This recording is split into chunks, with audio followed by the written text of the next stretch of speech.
నలుమూల నుంచి వచ్చిన నా అక్కలు చెల్లెళ్ళు, నా అన్నలు తమ్ముళ్ళు, మీ అందరికీ కూడా అభినందనలు, శుభాకాంక్షలు. తప్పనిసరిగా తెలంగాణలో 42% సాధించే వరకు కాంగ్రెస్ పార్టీ, కాంగ్రెస్ ప్రభుత్వం కట్టుబడి ఉందని చెప్పి నేను మరోమారు మనవి చేస్తూ ముగిస్తున్నాను. జై హింద్, జై కాంగ్రెస్. థ్యాంక్ యూ అన్న. ఇప్పుడు పెద్దలు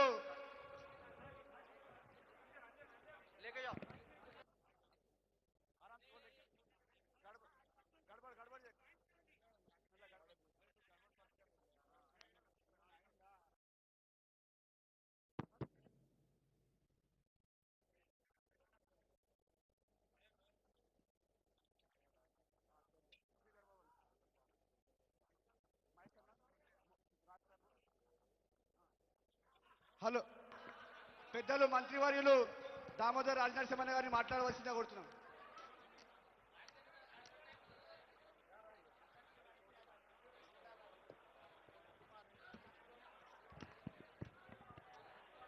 ప్రత్యేకంగా అక్కడికి షిఫ్ట్ చేసేప్పుడు కొంచెం ఆశ్చర్యమైన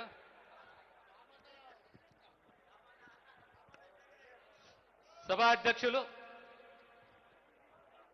రాష్ట్ర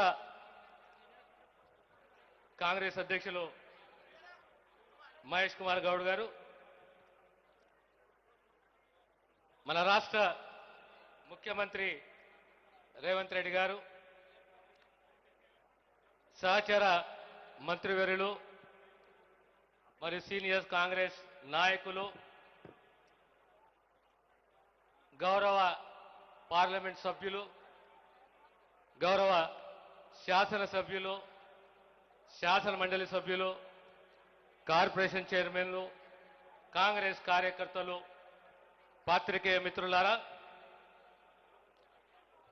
నేను రెండు మూడు ముచ్చట్లే చెప్తాను. ఎప్పుడైనా ఒక అంశాన్ని ప్రస్తావించినప్పుడు, మాట్లాడినప్పుడు దాని కొద్దిగంత చరిత్ర మనం తెలుసుకోవాలి. తెలంగాణ రాష్ట్రము మొదటి రాష్ట్రము 1931లో ఆనాడు కులగణన జరిగిన తర్వాత కామారెడ్డి డిక్లరేషన్ వాగ్దానానికి అనుగుణంగా కాంగ్రెస్ ప్రభుత్వం రేవంత్ రెడ్డి గారి నేతృత్వంలో మొదటిసారి SEEPC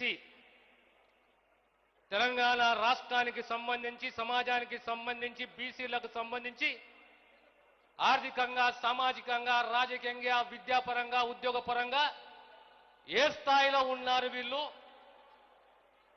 ఆనాడు కాంగ్రెస్ హైకమాండ్, కాంగ్రెస్ పార్టీ వాగ్దానం చేసింది.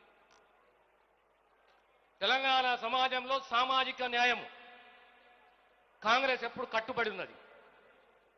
ఫిబ్రవరి 4 గౌరవ ముఖ్యమంత్రి గారు అసెంబ్లీలో ప్రకటించారు, మేము సామాజిక న్యాయానికి కట్టుబడి ఉన్నాము, ఫిబ్రవరి 4 సామాజిక న్యాయ దినం అని చెప్పేసి. ఎందుకంటే బీసీలకు సంబంధించిన బిల్లులే కానీ, వర్గీకరణకు సంబంధించిన బిల్లులే కానీ, అంశాలే కానీ ఆనాడు అసెంబ్లీలో ప్రస్తావనకు వచ్చింది, చర్చకు వచ్చింది. ఈనాడు సర్వే తర్వాత తెలంగాణ బీసీలకు సంబంధించి న్యాయపరంగా సముచితంగా 42% రిజర్వేషన్ వాళ్ళకు గలిపియాలి. ఆ 42%కు సంబంధించి రాజకీయంగా, విద్యాపరంగా, ఉద్యోగపరంగా బిల్లులు పాస్ చేసి ప్రెసిడెంట్కు పంపించినాం. ఈనాడు ఈ ధర్నా ఎందుకు? పార్టీలకు అతీతంగా, కులాలకు అతీతంగా రావింద్ర గారు ఒక పిలుపునిచ్చారు. సమాజంలో వెనుకబాటుతనాన్ని అంచనా వేయాలంటే ఈ ఎంపిరికల్ డాటా సర్వే అనేది చాలా అవసరము.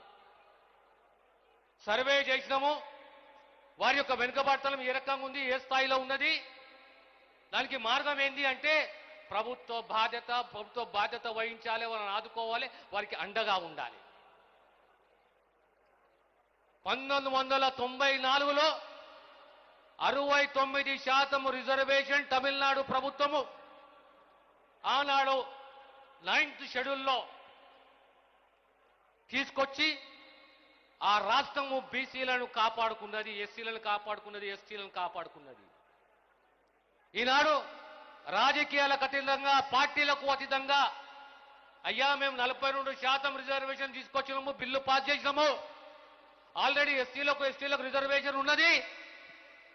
ఈ యొక్క బిల్లులు అన్ని కలిపి తెలంగాణ రాష్ట్రానికి సంబంధించిన రిజర్వేషన్లు అన్ని కలిపి మరి ఏ కోర్టు కూడా ఇందులో ఇన్వాల్వ్ కాకుండా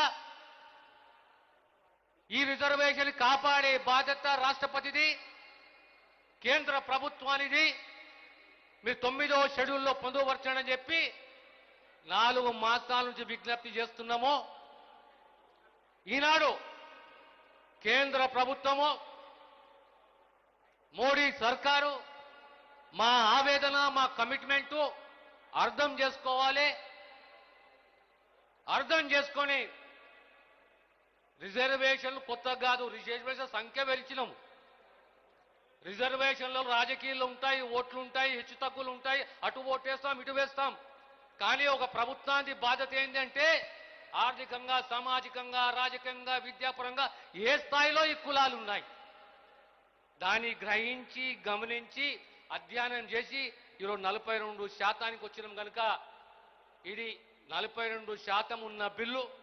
మిగతా రిజర్వేషన్ సహా పర్టికులర్లీ ప్రత్యేకంగా ఈ 42% బిల్లు అనేది 9th షెడ్యూల్లో పొందుపరచాలనే ఓ డిమాండ్ తోటి గత 4 మాసాలుగా మేము కేంద్ర ప్రభుత్వాన్ని అర్జీ చేసుకుంటున్నాము, విజ్ఞప్తి చేస్తున్నాము. ఈరోజు ముఖ్యమంత్రి గారు, కాంగ్రెస్ పార్టీ, కాంగ్రెస్ ప్రభుత్వం, కాంగ్రెస్ కార్యకర్తలు అందరూ కూడా ఢిల్లీకి వచ్చి కేంద్ర ప్రభుత్వము కళ్ళు తెరవాలే, మా ఆవేదనను, మా నిబద్ధతను అర్థం చేసుకునే ఉద్దేశంతో ఈ ధర్నాని ఈరోజు చేయడం జరిగింది. ఖచ్చితంగా ఈ ధర్నా యొక్క ఫలితం వస్తుందని చెప్పి నేను సంపూర్ణంగా విశ్వసిస్తున్నాను. ధన్యవాదాలు. ఇప్పుడు పెద్దలు మంత్రివర్యులు శ్రీధర్ బాబు అన్న గారిని మాట్లాడవలసిన కోరుతున్నాను.